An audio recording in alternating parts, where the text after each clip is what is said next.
তার পরিবার কোনোভাবেই মানতে রাজি না। তার পরিবার চায় না তাদের মেয়েকে আমার হাতে তুলে দিতে, তাই তার পরিবার তাকে বিয়ে দেওয়ার জন্য ছেলে দেখতে থাকে। এক পর্যায়ে তাকে দেখতে আসলো ছেলে পক্ষ থেকে। আমার পাগলিটা আমাকে ফোন দিয়ে কান্না করতে করতে বলে আজ তাকে ছেলে দেখতে আসছে। ওর কান্না দেখে আমার বুকটা ফেটে যাচ্ছিল। কিছু সময়ের জন্য মনে হচ্ছিল যে আমি মনে হয় তাকে হারিয়েই ফেললাম। সেদিন ও অনেক কেঁদেছিল। পাত্রপক্ষ ওকে পছন্দ করেছিল, এমনকি ছেলেপক্ষ তাদের গিয়ে দেখে আসার জন্য বলে যায়, কিন্তু আমার পাগলিটা কোনোভাবেই মানতে চাচ্ছিল না যে সে অন্য কারো হবে। সে আমাকে ফোন দিয়ে বলে যে তোমার কাছে দুইটা অপশন, হয়তো তুমি আমায় নিয়ে যাও আর না হয় আমি মরে যাব, তবু অন্য কারো হব না আমি।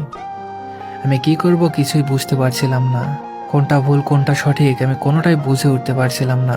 কখনো চাইনি পালিয়ে বিয়ে করতে, কিন্তু আমার পাগলিটা যখন বলল তখন আর আমার কোনো কিছুই ভাবতে ভালো লাগছিল না। শুধু একটা কথাই মাথার ভিতর ঘুরপাক খাচ্ছিল যে যেভাবেই হোক ওকে পেতেই হবে।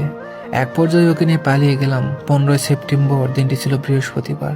18 সেপ্টেম্বর রবিবারে আমাদের বিয়ে হয়। আমি মনে করেছিলাম তাকে আমার করে পেয়ে গেছি, তাকে আর হারানোর কোনো ভয় নেই, আর কেউ তাকে আমার থেকে আলাদা করতে পারবে না।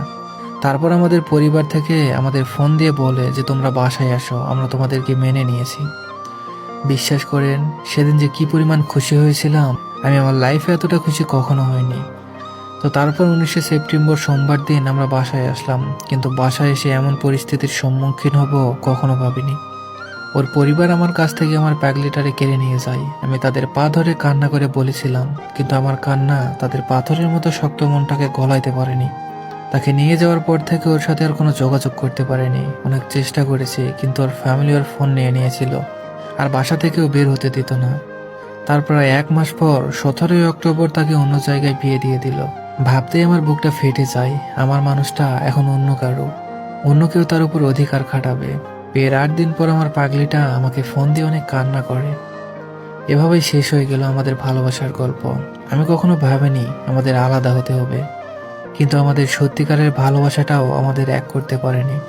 আমি দোয়া করি আমার পাগলিটা সবসময় ভালো থাকুক। আমি নাই বা পারলাম, অন্য কেউ তাকে ভালো রাখুক, এখন তাতেও আমার চলবে। আসলে ভালোবাসার সম্পর্কগুলো এমনই হয় যে যখন ছেলেটা সিরিয়াস হয়ে যায় তখন মেয়েটার পিছু টান থাকে, আর যখন মেয়েটা সিরিয়াস হয়ে যায় তখন ছেলেটার পিছু টান থাকে। আবার যখন দুজনেই সিরিয়াস হয়ে যায় তখন পরিস্থিতি আর পরিবার তাদের বিপক্ষে চলে যায়। এমন কেন হয় আমি সত্যিই জানি না। পরিবারগুলো এমন কেন আমি সেটাও জানি না। কি এমন হতো যদি তারা একসাথে থাকতো? আমাদের পরিবারগুলো আমাদের সুখ কিনতে গিয়ে আমরা কিসে সুখে থাকি সেটাই তাদের চোখে পড়ে না। দয়া করে ছেলে মেয়েগুলো কিসে সুখে থাকে সেটা দেখুন। সুখ এমন একটা জিনিস যেটা টাকা দিয়েও কিনতে পাওয়া যায় না। সবাই ভালো থাকবেন, সুস্থ থাকবেন। ধন্যবাদ সবাইকে।